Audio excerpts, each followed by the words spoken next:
Okay, all right. Welcome to another episode of Craven Some Raisin. Some Raisin. It's Craven Some Raven, not raisins. No one craves raisins. Wow, what a great way to start. Oh well, today, or at least in this episode, I'm going to be talking about draft philosophy. What I think the Ravens should do, how I think they should do it, but my opinion doesn't matter. So, I'm just going to let it out there. But first, got some sponsors. And this episode is brought to you by Pigs in a Blanket. Are your pigs cold? Put a blanket on them. Okay. I I don't know what they're selling, like the food or like actual pigs. Anyways, I'm just gonna get right into it. The draft. Currently, the 2019 NFL Draft. It's when all the young whippersnappers try to join the league, try to prove that they have what it takes to become the new stars of the next generation of NFL players. And in my opinion, first and foremost, you got to draft as many players as you possibly can. You should always try to, like last year, we had 12 picks. I think if you can do that every year, you'll have success because there's just as many first round picks as there are undrafted players in the NFL. The players who didn't even get drafted are in the NFL just as much as people who were drafted in the first round. So it really isn't that important. No one's a guarantee. Or at least there's very few players where it's like, oh man, this guy's gonna be good. You just don't know, and saying that you do, that's just foolish. Another thing that's widely said all the time, yeah, draft the best player available. Draft the best player available. Why? When you're drafting for need, you might reach on a player. But I used to think, like, yeah, you got to get the best player available. No, you know what? If you got a hole, if you got a hole in your team, you got to plug it. You know, if if your ship has a hole in it, and instead of plugging the hole, you just upgrade the engine, you're still going to go down. It's still going to be an issue. You need to plug the holes that are on your team. And so, for instance, the Ravens, I think interior offensive line and wide receiver, that's their deficiency. And depending what else happens in free agency, maybe corner, maybe safety, but like just as of right now, looking at it, I believe interior offensive line, numero uno, and then wide receiver, now that we have released Michael Crabtree. And another thing is you want to always go for value. Like, say, get a first round guy because that's how talented he is, or you get the guy, or you wait for that position. Like, for instance, DK Metcalf. He's going to be a first round pick. Do you grab him, or do you go for the value pick, someone who's probably just as good, end up being just as good, and grab him in the second, third round? You always got to try to find the positional value, and it's different for every draft. This draft, it seems like defensive line is the big one. Everyone seems to be saying that D-line, edge, and then wide receiver, like middle round. Like, it's huge. There's tons of depth. In general, everyone's kind of said this is one of the deepest drafts. At least that's what Joe Horowitz said. And he's director of college scouting, I believe, for us. So he knows what he's talking about. He's seen all the players. He was saying that they've looked at more players this year guys who seem to be draftable this year than they have any other year, which pretty cool. Pretty cool in my eyes, if you ask me.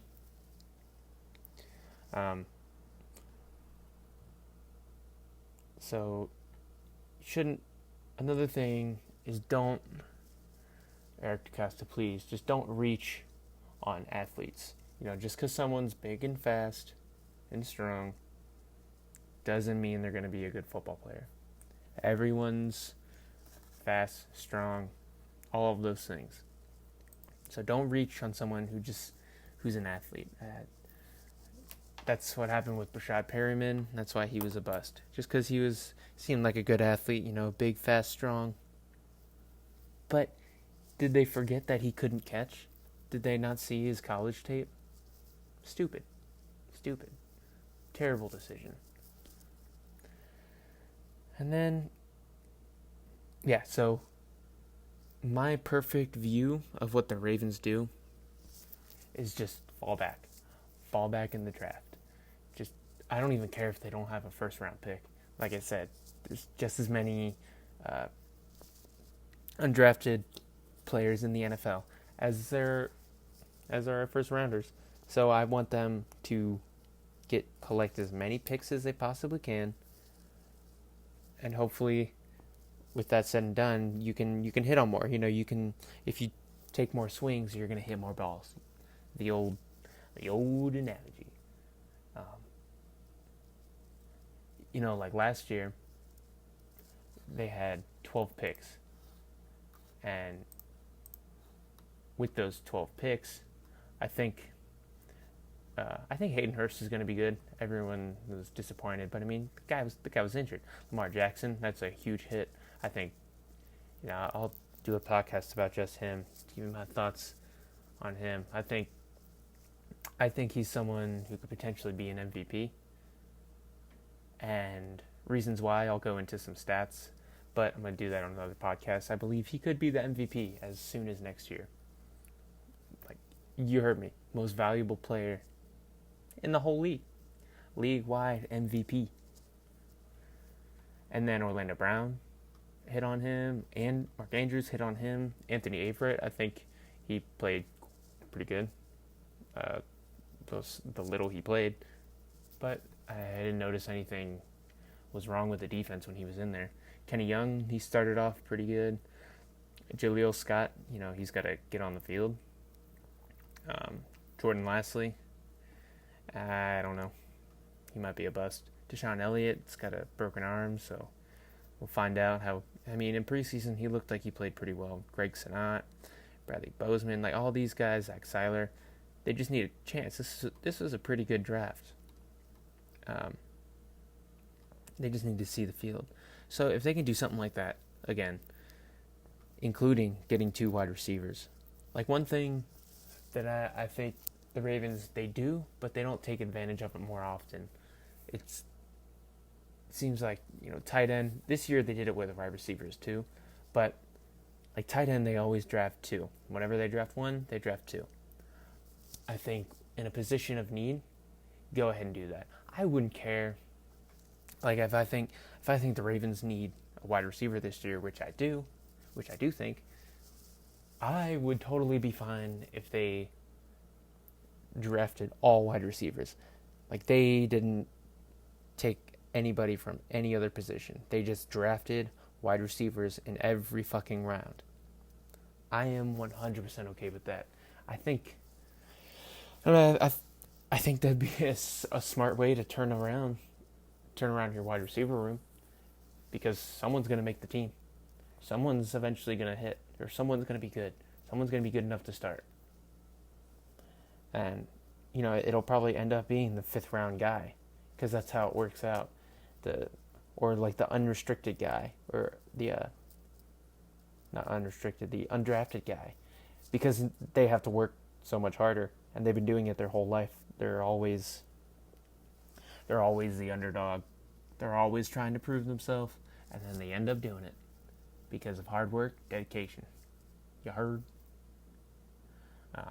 Speaking of last year's draft a little bit more, I called Lamar Jackson and Jaleel Scott. Um, there's no tape on it, but if you ask my friends, like pre-draft, pre-2018 draft, uh, I was going back and forth on Lamar Jackson and Baker Mayfield, who I thought was going to be the best QB, and I ended up thinking Lamar would be. I mean, I think I chose wrong according to rookie stats, but oh well. I mean, I didn't even think the Ravens were actually going to draft a quarterback, but it's the first time in a while where I could think about it, and it makes sense, and it be a possibility. And like after like seeing them, they trade down, and then grab Hayden Hurst. I was like, oh, you fucking fucks, damn it, Ozzie Newsome, why you do this? Why you do this? And then, pick 32 came around and they traded up. I was like, no fucking way. Please tell me I was right about Lamar Jackson. And they drafted him. And I think he played pretty well. But more on that in another episode. And then Jaleel Scott. Since I am living in New Mexico, he went to NMSU. And that's the school that's in Las Cruces. So not quite in Albuquerque. But, whenever New Mexico State plays University of New Mexico, that's like a huge, big deal, UNM being in Albuquerque. So I went to that game, and that was actually one of the games that Daniel Jeremiah was calling. He was actually there. And I was listening to his podcast, the Move the Sticks podcast, great podcast, check it out. And they were talking about this guy, so I looked him up. I was like, damn, this guy's a jump ball specialist. So I went to the game just to see him. And man, did he fucked us up. He torched us. And it wasn't even fun to watch. Like they whooped our ass. It's like State versus UNM. It's one of those games where it's the away team always wins. I don't know why. Like, cause I've been to State to watch the Lobos play them. Yeah, and it seems like the away team is the only one that wants to win those big games. So it was kind of cool that I was able to call two players that I wanted them to draft, and they drafted. So this year I'm going to do maybe like a mock draft, like a Ravens specific mock draft, or maybe also do positions by positions who I think will be best, and then I'll do that mock draft. That'll be kind of like my predictions of who the Ravens will grab. Other than that, let's see. Other draft philosophies. Eric Costa, just please don't fuck this up. It would be impossible to ask him to have as good a draft as Ozzie Newsome did his first year. But we can all hope as Ravens fans. We can all hope, man. Please. I would like to see them either draft all guard and centers or all wide receivers. Just get one position the whole draft. That would be awesome. It would be a little bit crazy, but you know what? You're guaranteed to improve the position. If you draft just one wide receiver, if he's a bust, then that's it. You're gonna have to hit free agency market, and that's what you've been doing, and they should not do that anymore. They need to stop.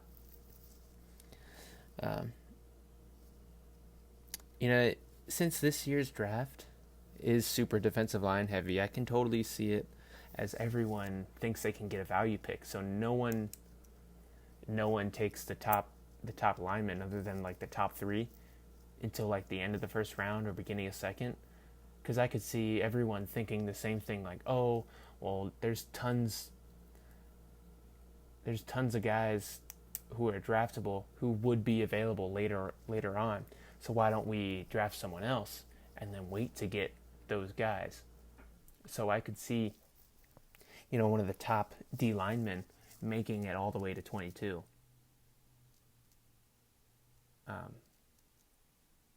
Who that would be, I don't know, but I could potentially see them getting a top 5 D lineman, maybe even Pro Bowl caliber with that pick.